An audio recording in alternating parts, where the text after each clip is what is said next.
कच्चा आंबा बघितला की माझ्या डोक्यात एकच येतं की मस्त अशी चटणी बनवायची.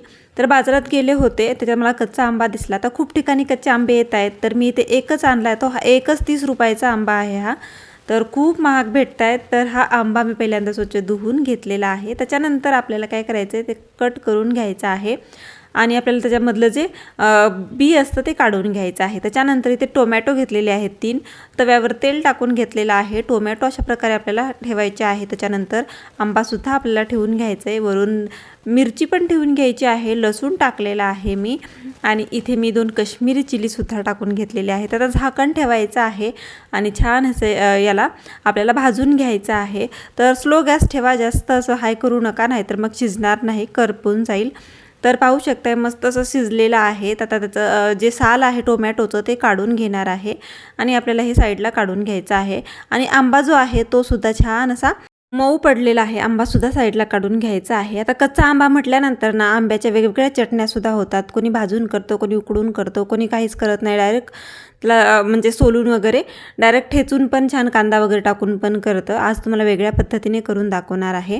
तर टोमॅटो मिरची अगोदर मी छान चॉपरमध्ये चॉप करून घेतलेली आहे, सगळं एकदाच मावत नव्हतं म्हणून. त्याच्यानंतर आंबा घातलेला आहे, कांदा आणि इथे कोथिंबीरसुद्धा मी भरपूर सारी टाकलेली आहे.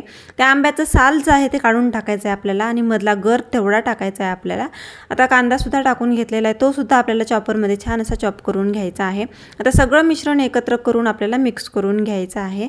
आता ह्याच्यावर मी एक तडका देणार आहे मस्तपैकी. आता आपल्याला लाल तिखट वगैरे टाकायचं नाही आहे, कारण आपण मिरची टाकली होती. आता इथे तडका पॅनमध्ये इथे मी टाकलेला आहे मोहरी, जिरे आणि कढीपत्ता. तो तडका टाकून घ्यायचा आहे. वरून चवीप्रमाणे मीठ टाकायचं आहे आपल्याला, छान असं मिक्स करून घ्यायचं आहे. पाहू शकता आपली चटपटीत आंब्याची चटणी रेडी आहे. इतकी टेस्टी झाली होती ना, तुम्ही नॉर्मल चपातीसोबतसुद्धा खाऊ शकता किंवा पराठ्यासोबतसुद्धा खाऊ शकता. तर इथे मी ब्रोकोलीचा पराठा बनवला होता. ब्रोकोलीचा पराठ्यासोबत ना इतकी मस्त भन्नाट कॉम्बिनेशन लागत होतं हे आंब्याच्या चटणीचं.